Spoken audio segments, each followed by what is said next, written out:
Eclesiastes. Capítulo 1. As palavras do congregante, filho de Davi, rei em Jerusalém. A maior das vaidades, diz o congregante, a maior das vaidades, tudo é vão. O que é que o homem ganha com todo o seu trabalho árduo, no qual tanto se esforça debaixo do sol? Uma geração vai e outra geração vem, mas a terra permanece para sempre. O sol nasce e o sol se põe. Depois volta depressa para o lugar onde nasce novamente. O vento sopra para o sul e gira para o norte. Dá voltas e voltas, girando continuamente. O vento continua dando as suas voltas. Todos os rios correm para o mar. Mesmo assim, o mar não fica cheio. Os rios voltam para o lugar de onde saíram, a fim de correr novamente. Todas as coisas são cansativas, mais do que se pode dizer. O olho não se satisfaz com o que vê, nem o ouvido se sacia com o que ouve. O que foi é o que será. E o que foi feito se fará novamente. Não há nada de novo debaixo do sol. Será que há alguma coisa de que se possa dizer: veja, isto é novo? Tudo já existe há muito tempo, já existia antes da nossa época. Ninguém se lembra dos que viveram nos tempos antigos, e ninguém se lembrará dos que vierem depois. Nem estes serão lembrados pelos que vierem depois deles. Eu, o congregante, tornei-me rei sobre Israel em Jerusalém. Empenhei-me em estudar e investigar com sabedoria tudo o que se faz debaixo dos céus. A ocupação penosa que Deus deu aos filhos dos homens, que os mantém ocupados. Vi tudo o que se faz debaixo do sol e concluí: tudo é vão. É correr atrás do vento. O que é torto não pode ser endireitado, e o que está faltando não pode ser enumerado. Então eu disse no meu coração: bem, adquiri grande sabedoria, mais do que qualquer outro antes de mim em Jerusalém. E meu coração obteve muita sabedoria e conhecimento. Eu me dediquei a conhecer a sabedoria, a conhecer a loucura e a conhecer a tolice. E isso também é correr atrás do vento. Porque muita sabedoria traz muita frustração, de modo que aquele que aumenta seu conhecimento aumenta sua dor. Capítulo 2. Então eu disse no meu coração: vou experimentar o prazer e ver o que eu ganho com isso. Mas vi que isso também era vaidade. Eu disse do riso: loucura! E do prazer: para que serve? Fiz uma investigação profunda. Eu me permiti deliciar-me com vinho, mantendo minha sabedoria todo o tempo. Fui ao ponto de abraçar a tolice, para descobrir o que seria melhor os humanos fazerem nos poucos dias de vida que têm debaixo dos céus. Empreendi grandes obras, construí casas e plantei vinhedos para mim. Fiz para mim pomares e parques e plantei neles todo tipo de árvores frutíferas. Fiz para mim reservatórios de água para irrigar um bosque de árvores verdejantes. Adquiri servos e servas, e tive servos que nasceram na minha casa. Também adquiri muitos rebanhos, gado bovino e ovelhas, mais do que todos os que me precederam em Jerusalém. Acumulei para mim prata e ouro, tesouros de reis e de províncias. Reuni para mim cantores e cantoras, bem como o grande prazer dos filhos dos homens, uma mulher, sim, muitas mulheres. Então tornei-me grande e superei todos os que me precederam em Jerusalém. E a minha sabedoria continuou comigo. Não me neguei nada do que desejei. Não privei meu coração de nenhum tipo de prazer. Meu coração se alegrava por causa de todo o meu trabalho árduo e essa era a minha recompensa por todo o meu trabalho árduo. Mas, quando refleti em todas as obras que minhas próprias mãos tinham feito e em todo o trabalho árduo que eu tinha realizado com tanto esforço, vi que tudo era vão, era correr atrás do vento. Não havia nada de real valor debaixo do sol. Então voltei minha atenção para a sabedoria, a loucura e a tolice. Pois o que pode fazer o homem que vem depois do rei? Apenas o que já se fez. E eu vi que a sabedoria leva vantagem sobre a tolice, assim como a luz leva vantagem sobre a escuridão. O sábio tem olhos que enxergam claramente, mas o tolo anda em escuridão. Também entendi que o fim de ambos é o mesmo. Então eu disse no meu coração: aquilo que acontece com o tolo também vai acontecer comigo. Então, o que foi que eu ganhei, tornando-me excessivamente sábio? E eu disse no meu coração: isso também é vaidade. Porque nem o sábio nem o tolo serão lembrados para sempre. Nos dias futuros, todos terão sido esquecidos. E como morrerá o sábio? Assim como o tolo. Então passei a odiar a vida, porque todo o trabalho que se fazia debaixo do sol me pareceu aflitivo, pois tudo era vão, era correr atrás do vento. Passei a odiar tudo pelo qual havia trabalhado tão arduamente debaixo do sol, porque eu teria de deixar tudo aquilo para o meu sucessor. E quem pode dizer se ele será sábio ou tolo? De qualquer modo, ele assumirá o controle sobre tudo o que adquiri debaixo do sol com grande esforço e sabedoria. Isso também é vaidade. Então, meu coração começou a ficar desiludido com respeito a todo o trabalho árduo em que eu tanto havia me esforçado debaixo do sol. Pois mesmo que um homem trabalhe arduamente, guiado por sabedoria, conhecimento e habilidade, ele terá de entregar tudo o que ganhou a alguém que não trabalhou por aquilo. Isso também é vaidade e uma grande desgraça. O que é que o homem realmente ganha com todo o seu trabalho árduo e a ambição que o impele a trabalhar arduamente debaixo do sol? Durante todos os seus dias, seu trabalho traz dor e frustração, e nem à noite seu coração descansa. Isso também é vaidade. Não há nada melhor para o homem do que comer, beber e desfrutar do seu trabalho árduo. Compreendi que isso também vem da mão do verdadeiro Deus, pois quem come e quem bebe melhor do que eu? Ao homem que lhe agrada, ele dá sabedoria, conhecimento e alegria. Mas ao pecador, ele dá o trabalho de ajuntar e simplesmente dar o que acumulou àquele que agrada ao verdadeiro Deus.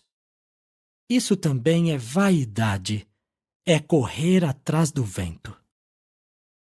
Capítulo 3. Para tudo há um tempo determinado. Há um tempo para toda atividade debaixo dos céus. Tempo para nascer e tempo para morrer. Tempo para plantar e tempo para arrancar o que se plantou. Tempo para matar e tempo para curar. Tempo para derrubar e tempo para construir. Tempo para chorar e tempo para rir. Tempo para lamentar e tempo para dançar. Tempo para jogar fora pedras e tempo para ajuntar pedras. Tempo para abraçar e tempo para evitar os abraços. Tempo para procurar e tempo para dar por perdido. Tempo para guardar e tempo para jogar fora. Tempo para rasgar e tempo para costurar. Tempo para ficar calado e tempo para falar. Tempo para amar e tempo para odiar. Tempo para a guerra e tempo para a paz. O que é que um trabalhador ganha com todo o seu esforço? Vi a ocupação que Deus deu aos filhos dos homens para mantê-los ocupados. ele fez tudo belo a seu tempo. Pôs até mesmo eternidade no coração deles. No entanto, a humanidade nunca compreenderá plenamente o trabalho do verdadeiro Deus.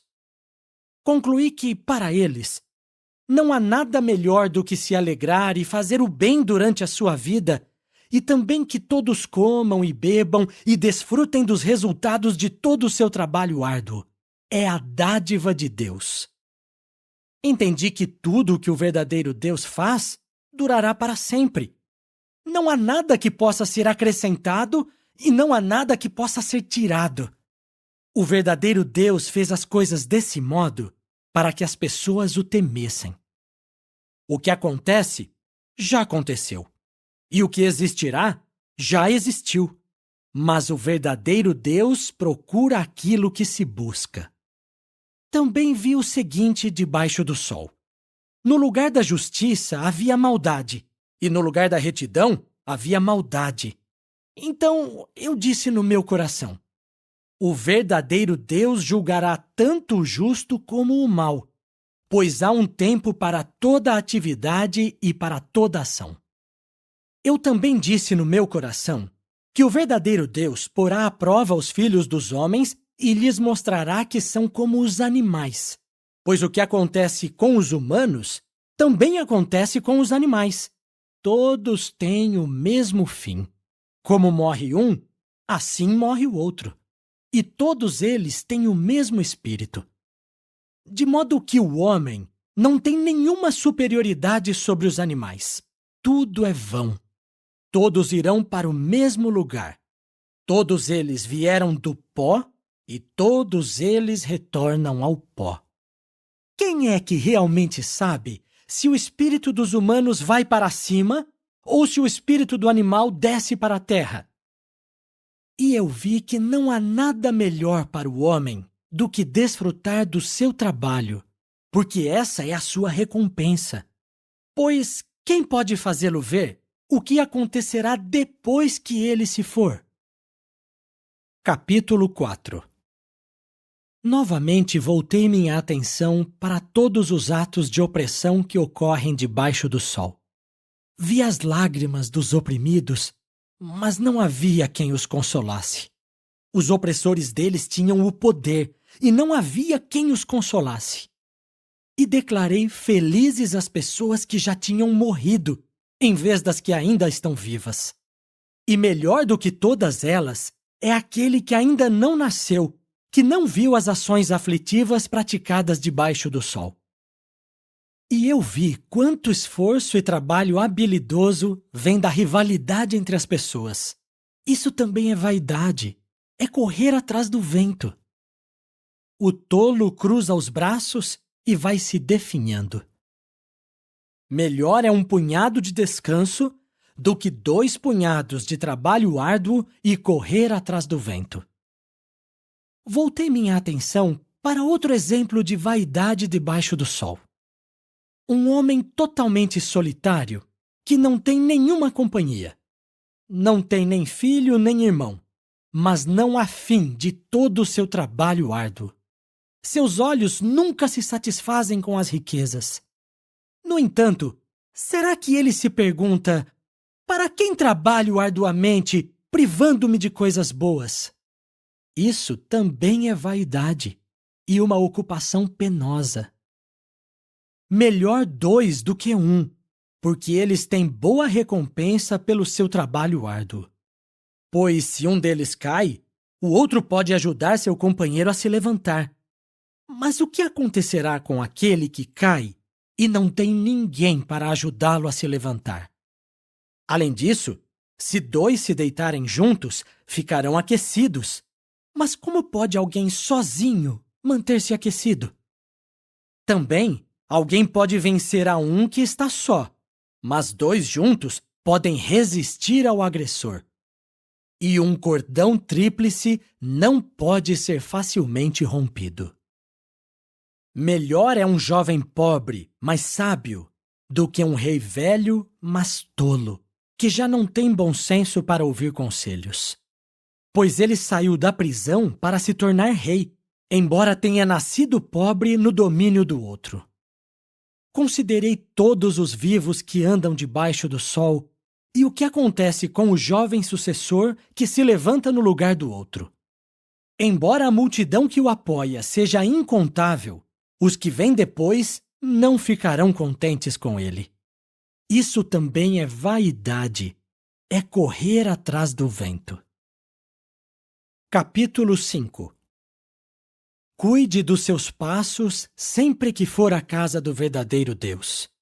É melhor se aproximar para ouvir do que para oferecer um sacrifício como fazem os tolos, pois eles não percebem que estão agindo mal. Não se apresse em abrir a boca, nem permita que o seu coração fale irrefletidamente diante do verdadeiro Deus, pois o verdadeiro Deus está nos céus, mas você está na terra. É por isso que as suas palavras devem ser poucas. Pois o sonho vem em resultado de muitas preocupações, e a fala insensata vem em resultado de muitas palavras. Sempre que você fizer um voto a Deus, não demore a cumpri-lo, pois ele não se agrada dos tolos. O que votar, cumpra. Melhor é não fazer um voto do que fazer um voto e não cumpri-lo. Não permita que a sua boca leve você a pecar, nem diga diante do anjo que foi um engano. Por que deixar o verdadeiro Deus indignado por causa do que você disse, de modo que ele destrua o que você realizou? Pois assim como muitas preocupações levam a sonhos, assim também muitas palavras levam à vaidade. Mas tema o verdadeiro Deus. Caso você veja em sua província a opressão do pobre e a violação da justiça e do que é direito, não fique surpreso, pois aquele que está em autoridade é observado por alguém superior a ele, e acima deles há outros em posição ainda mais alta. Também, o produto da terra é dividido entre todos.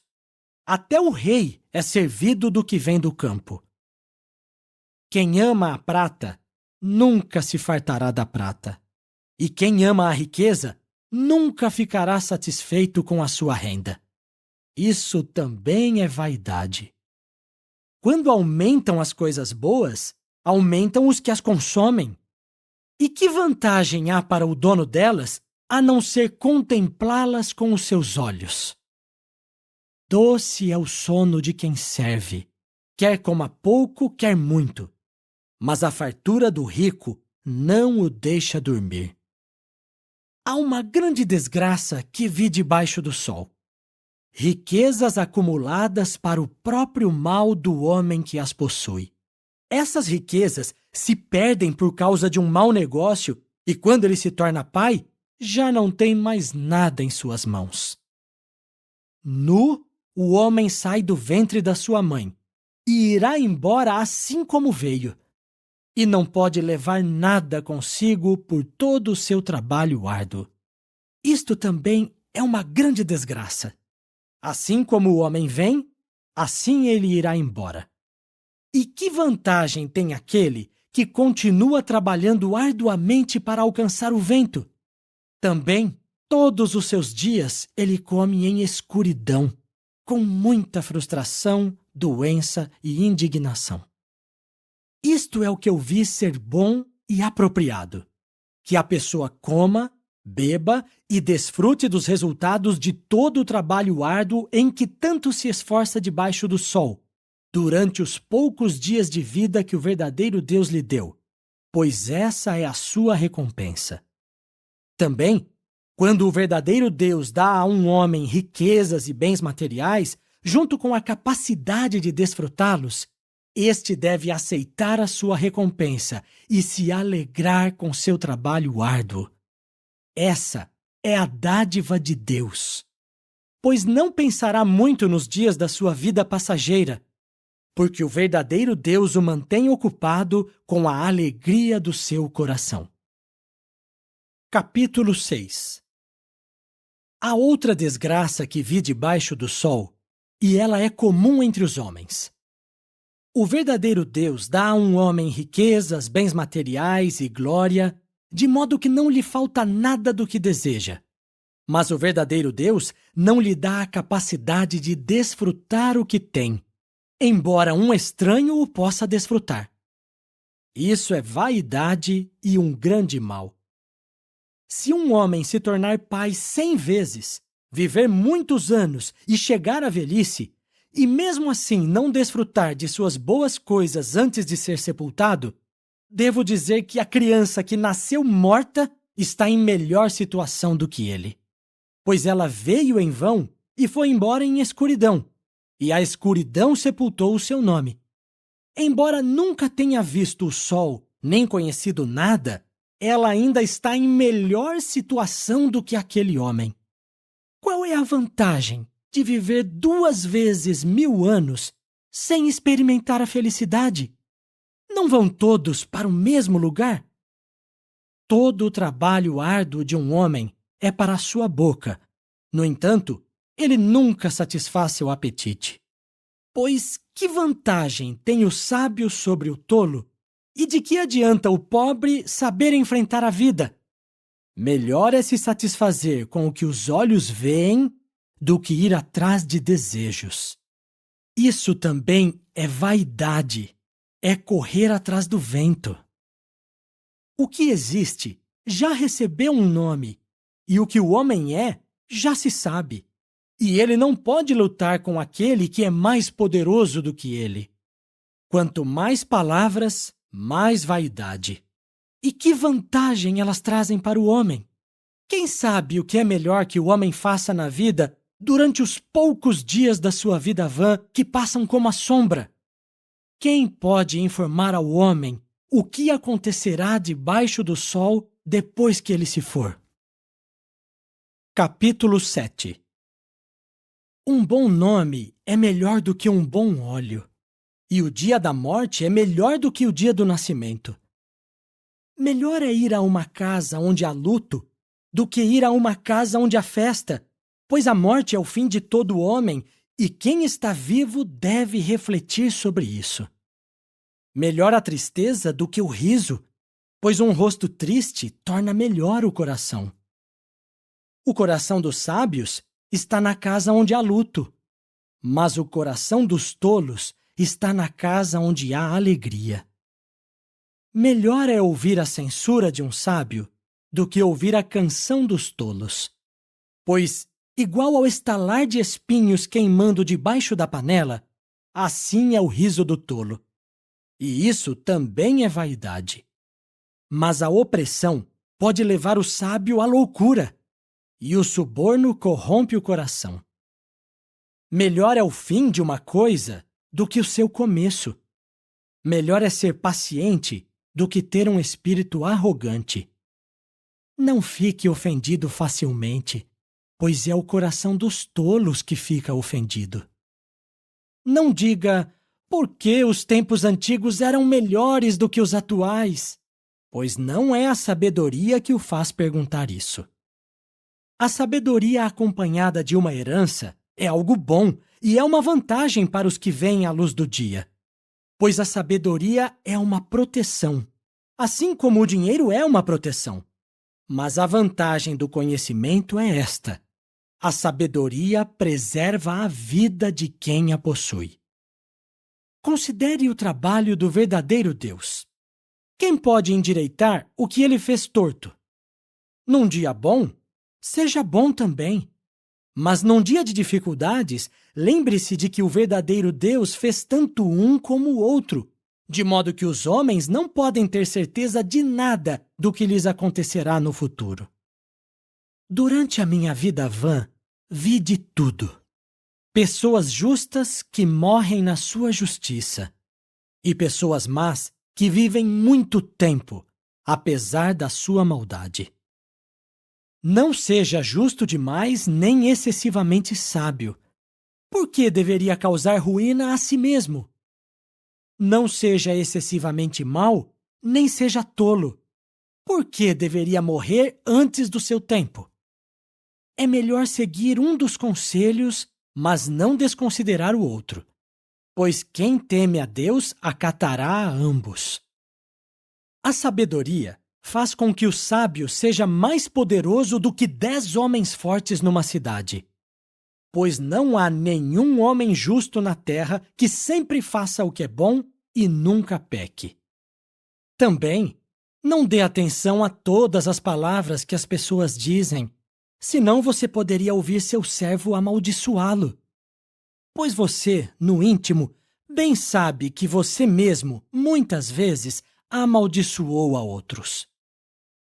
Tudo isso eu examinei com sabedoria e eu disse: vou me tornar sábio.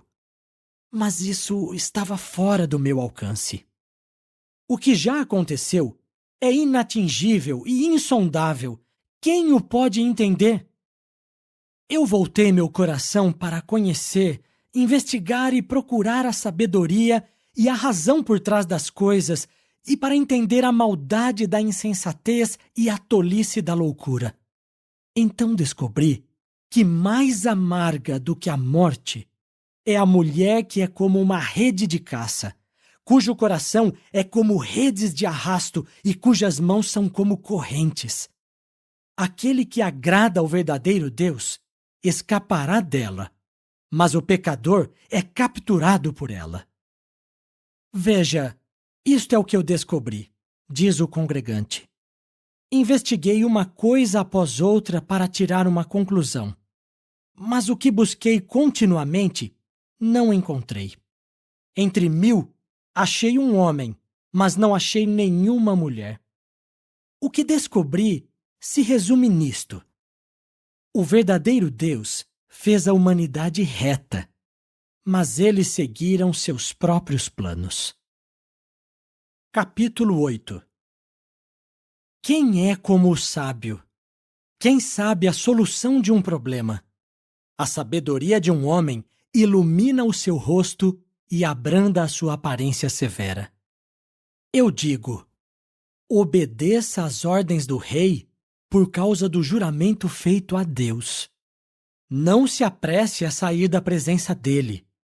Não tome posição a favor de algo mau, pois ele pode fazer o que bem entender, porque a palavra do rei é soberana. Quem pode dizer a ele: o que está fazendo? Quem obedece à ordem não sofrerá nenhum mal, e o coração sábio discernirá o tempo certo e a maneira certa de agir. Para tudo há um tempo e uma maneira de agir, porque as dificuldades da humanidade são muitas. Visto que nenhum homem conhece o futuro, quem pode lhe dizer o que vai acontecer? Assim como nenhum homem tem poder sobre o espírito, nem pode reter o espírito, assim ninguém tem poder sobre o dia da morte. Assim como ninguém é dispensado durante uma guerra, assim a maldade não deixará escapar os que a praticam. Eu vi tudo isso e me pus a refletir em todo o trabalho que se tem feito debaixo do sol, enquanto o homem domina homem para o seu prejuízo. E eu vi os maus serem enterrados, aqueles que costumavam entrar e sair do lugar santo, mas eles logo eram esquecidos na cidade em que praticavam a maldade. Isso também é vaidade. Por não se executar logo a sentença contra um ato mau, o coração dos homens se enche de coragem para fazer o mal. Embora o pecador faça o mal 100 vezes e continue vivendo por muito tempo, sei que tudo terminará bem para os que temem o verdadeiro Deus, porque eles têm temor dele. Mas nada terminará bem para aquele que é mau, nem prolongará ele a sua vida, que é como uma sombra, porque ele não tem temor de Deus. Há algo vão que acontece na terra. Há justos que são tratados como se tivessem praticado o mal, e há maus que são tratados como se tivessem praticado a justiça. Eu digo que isso também é vaidade. Então eu recomendei a alegria, porque para o homem não há nada melhor debaixo do sol do que comer, beber e se alegrar. Isso deve acompanhá-lo ao passo que trabalha arduamente durante os dias da sua vida, que o verdadeiro Deus lhe dá debaixo do sol. Dediquei-me a adquirir sabedoria e a observar toda a atividade realizada na terra, e até mesmo fiquei sem dormir dia e noite. Então eu considerei todo o trabalho do verdadeiro Deus e percebi que a humanidade não é capaz de compreender o que acontece debaixo do sol. Por mais que os homens tentem, não podem compreender. Mesmo que digam que são bastante sábios para entender, não são capazes de compreender. Capítulo 9. Assim, refleti sobre tudo isso e concluí que os justos e os sábios, bem como suas obras, estão nas mãos do verdadeiro Deus. Os homens não se dão conta do amor nem do ódio que houve antes deles. Todos têm o mesmo fim: o justo e o injusto, o bom e puro e o impuro, aqueles que oferecem sacrifícios e aqueles que não oferecem sacrifícios. O bom é igual ao pecador. Quem faz juramentos é igual àquele que pensa antes de fazer um juramento. Isto é algo aflitivo que acontece debaixo do sol. Visto que todos têm o mesmo fim, o coração dos humanos está cheio de maldade, e há loucura no seu coração durante a sua vida, e depois eles morrem. Há esperança para aquele que está entre os vivos, porque é melhor o cão vivo do que o leão morto.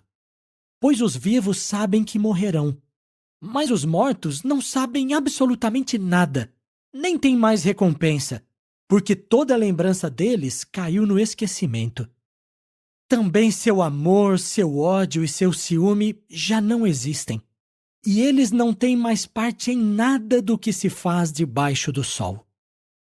Vá, coma o seu alimento com alegria e beba o seu vinho com coração alegre, pois o verdadeiro Deus já se agradou das suas obras. Sejam sempre brancas as suas roupas e não deixe de pôr óleo sobre a sua cabeça. Desfrute a vida com a sua amada esposa todos os dias da sua vida vã, que ele lhe deu debaixo do sol, sim, todos os seus dias vãos. Pois essa é a sua porção na vida e no seu trabalho árduo, no qual tanto se esforça debaixo do sol. Tudo o que a sua mão achar para fazer, faça-o com toda a sua força, pois não há trabalho, nem planejamento, nem conhecimento, nem sabedoria na sepultura, o lugar para onde você vai. E eu vi mais outra coisa debaixo do sol. Os velozes nem sempre vencem a corrida, e nem sempre os fortes vencem a batalha. Os sábios nem sempre têm alimento. Os inteligentes nem sempre têm riquezas. Os que têm conhecimento nem sempre têm sucesso, porque o tempo e o imprevisto sobrevêm a todos eles. Pois o homem não sabe a sua hora. Assim como os peixes são apanhados numa rede cruel e os pássaros são apanhados numa armadilha, assim os filhos dos homens são enlaçados na hora da desgraça, quando ela lhes sobrevém de repente. Também vi, debaixo do sol, este exemplo de sabedoria que me impressionou. Havia uma pequena cidade com poucos homens. Um rei poderoso veio contra ela e a sitiou, e construiu contra ela grandes obras de cerco. Achava-se ali um homem pobre, mas sábio, e ele salvou a cidade com a sua sabedoria. No entanto, ninguém se lembrou daquele homem pobre. E eu disse para mim mesmo: a sabedoria é melhor do que a força. Apesar disso, a sabedoria do pobre é desprezada e as suas palavras não são ouvidas. É melhor ouvir as palavras calmas dos sábios do que os gritos de quem governa entre os tolos. A sabedoria é melhor do que armas de guerra, mas um único pecador pode destruir muitas coisas boas. Capítulo 10. Assim como moscas mortas fazem o óleo do perfumista estragar e cheirar mal, assim também uma pequena tolice pesa mais do que a sabedoria e a glória. O coração do sábio o guia no caminho certo, mas o coração do tolo o guia no caminho errado. Seja qual for o caminho em que ande, o tolo age sem bom senso, e ele mostra a todos que é tolo. Se a ira de um governante se acender contra você, não deixe o seu lugar, pois a calma aplaca grandes pecados. Há algo aflitivo que vi debaixo do sol, o tipo de erro cometido pelos que estão no poder.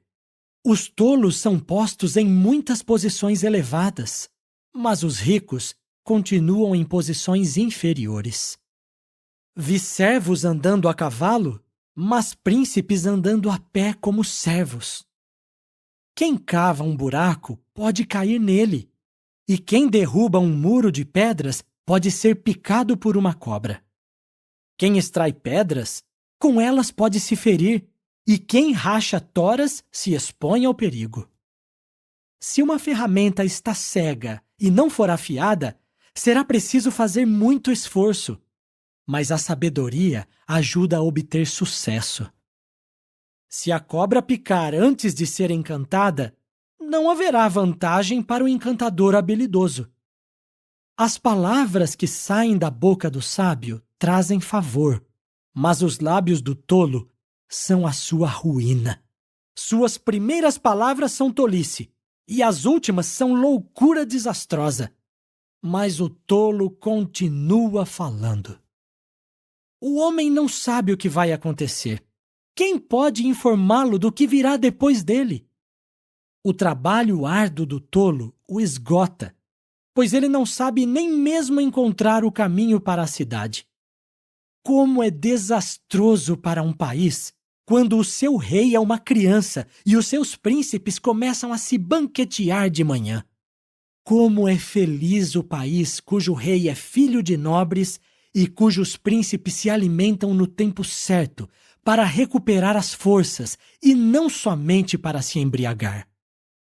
Por causa da extrema preguiça, as vigas do telhado cedem, e por causa de mãos ociosas, a casa tem goteiras. O pão é feito para dar alegria, e o vinho torna a vida prazerosa, mas o dinheiro atende a todas as necessidades. Nem mesmo em pensamento amaldiçoe o rei, e não amaldiçoe o rico no seu quarto de dormir, pois um pássaro pode levar as suas palavras, e uma ave pode contar o que você disse. Capítulo 11. Lance o seu pão sobre as águas, porque depois de muitos dias você o achará de novo. Reparta o que é seu com 7 ou mesmo com 8, pois você não sabe que desastre pode ocorrer na terra. Se as nuvens estiverem carregadas, despejarão chuva sobre a terra. E se uma árvore cair, seja para o sul, seja para o norte, onde a árvore cair, ali ficará. Quem observa o vento não semeará, e quem olha para as nuvens não colherá. Assim como você não sabe como o Espírito age nos ossos da criança no ventre da mulher grávida, assim também você desconhece o trabalho do verdadeiro Deus, que faz todas as coisas. Semeie de manhã a sua semente e não descanse as suas mãos até o anoitecer, pois você não sabe qual dará bons resultados, esta ou aquela, ou se ambas serão boas. Doce é a luz, e é agradável aos olhos ver o sol. Portanto, se um homem viver muitos anos, que ele aproveite todos eles. Mas ele deve se lembrar de que os dias de escuridão talvez sejam muitos. Tudo o que está para vir é vaidade. Alegre-se, jovem, enquanto você ainda é jovem, e que o seu coração seja feliz nos dias da sua juventude. Siga os caminhos do seu coração e vá para onde seus olhos o levarem. Mas saiba que o verdadeiro Deus o levará a julgamento por todas essas coisas. Portanto, tire do seu coração as preocupações e afaste do seu corpo coisas prejudiciais, pois a juventude e a flor da vida são vaidade. Capítulo 12. Lembre-se então do seu grandioso Criador nos dias da sua juventude, antes que venham os dias de aflição e cheguem os anos em que você dirá: não tenho prazer neles. Antes que o sol, a luz, a lua e as estrelas escureçam e as nuvens retornem depois da chuva, quando os guardas da casa ficam trêmulos, os homens fortes se curvam, as mulheres param de moer por se terem tornado poucas, e as damas que olham pelas janelas veem escuridão. Quando as portas que dão para a rua se fecham, quando o barulho do moinho fica baixo, quando a pessoa se levanta ao som de um pássaro e todas as filhas do canto ficam fracas, quando há medo de alturas e terrores na rua, quando a amendoeira floresce, o gafanhoto se arrasta e a alcaparra rebenta, porque o homem está caminhando para a sua morada permanente, e os lamentadores percorrem as ruas. Antes que o cordão de prata se rompa, a tigela de ouro seja esmagada, o jarro junto à fonte se quebre e a roldana da cisterna rebente. Então o pó volta à terra, de onde veio, e o espírito volta ao verdadeiro Deus que o deu. A maior das vaidades, diz o congregante, tudo é vão. O congregante não só se tornou sábio, mas também ensinou continuamente ao povo o que sabia. Ele meditou e fez uma pesquisa profunda, a fim de compilar muitos provérbios. O congregante procurou encontrar palavras agradáveis e registrar com exatidão palavras de verdade. As palavras dos sábios são como aguilhadas, e o conjunto de seus ditos são como pregos bem cravados. Suas palavras foram dadas por um só pastor. Quanto a qualquer coisa além delas, meu filho, seja avisado. De se fazerem muitos livros não há fim, e dedicar-se demais a eles cansa a pessoa. Depois de se ouvir tudo, a conclusão é esta: tema o verdadeiro Deus e obedeça aos seus mandamentos, pois essa é toda a obrigação do homem. Pois o verdadeiro Deus julgará todas as ações, incluindo todas as coisas ocultas, e determinará se são boas ou más.